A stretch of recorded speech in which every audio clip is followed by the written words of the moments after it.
City Commissioners will receive the first budget proposal tonight from City Manager Danielle Doolin when they meet for a work session.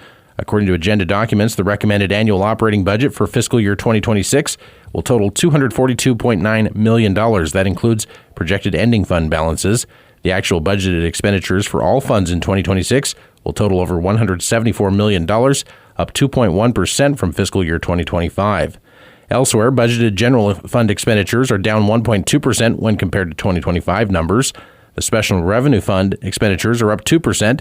Debt Service Fund expenditures went up 13%, and Utilities Funds expenditures remain flat.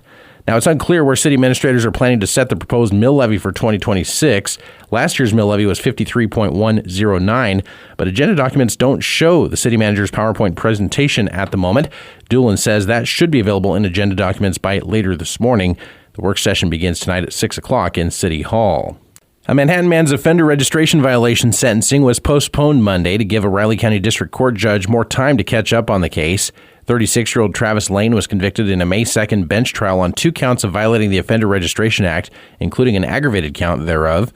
Lane appeared Monday in front of Judge John Bosch for the first time for sentencing after Judge Kendra Lewison excused herself from the case. Lane has filed a federal lawsuit against Lewison. Bosch was assigned to the case a week ago and said he wanted time to evaluate and consider the case. A motions hearing is now set for 1:30 p.m. on September 5th.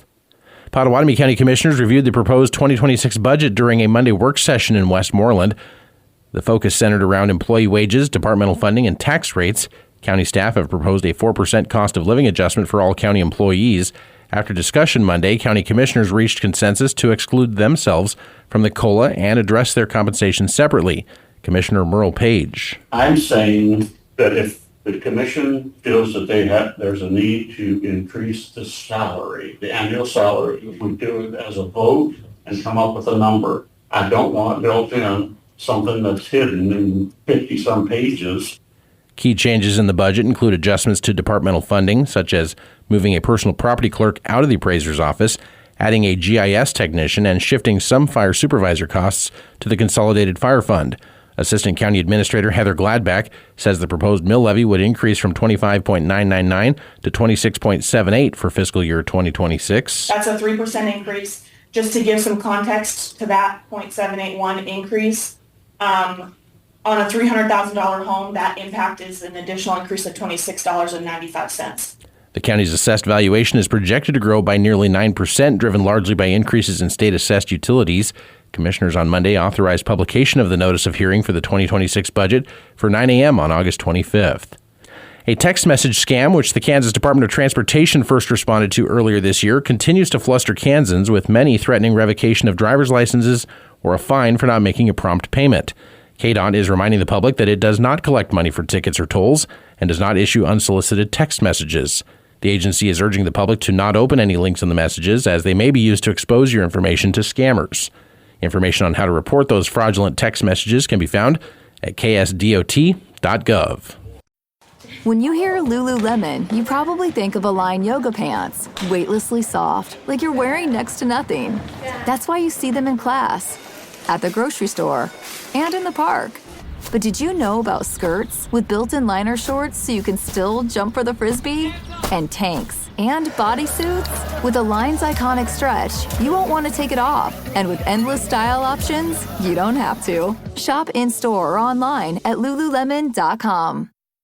This podcast is brought to you by Carvana. Buying a car shouldn't eat up your week. That's why Carvana made it convenient. Car buying that fits around your life, not the other way around. You can get pre-qualified for an auto loan in just a couple of minutes and browse thousands of quality car options, all within your terms, all online, all on your schedule. Turn car buying into a few clicks and not a full week's endeavor. Finance and buy your car at your convenience on Carvana. Financing subject to credit approval. Additional terms and conditions may apply.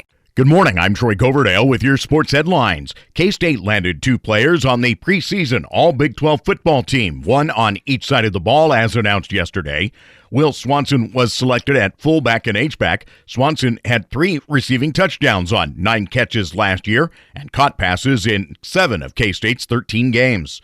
Austin Romaine received recognition as one of 3 linebackers on the all-conference squad's defense. This after he put up a phenomenal sophomore campaign, registering a team-high 96 tackles, along with 7.5 for loss, 2 sacks, and 3 forced fumbles. Arizona State quarterback Sam Leavitt and Texas Tech linebacker Jacob Rodriguez are the preseason conference players of the year. The Big 12 football media days get underway today in Frisco. K-State baseball officially announcing several new signees via social media yesterday. Outfield transfer Robbie Bolin will come to the Cats from Nebraska. Billy Ike, a 6'7" pitcher who played at Barry University in Florida last year, made official his commitment. Shea McGahan appeared in 40 games at Southeast Missouri as a catcher last year. And Aiden Longoria, a right-hander who pitched for South Florida last season, is also headed to Manhattan. Bobby Witt Jr. and Salvador Perez hit 2 of Kansas City's 4 home runs in back of a strong start by rookie Noah Cameron. The Royals dropped the Pirates 9-3 last night. Cameron struck out 7 over a season-high 7 innings. He allowed 3 hits, a walk, 2 runs on Tommy Pham's 2-run shot in the third, and did not surrender a hit after Brian Reynolds had a leadoff single in the third. The Royals continue that series against the Pirates tonight at 6:40. Coverage at 6 on News Radio KMAN. Have a great day. I'm Troy Coverdale.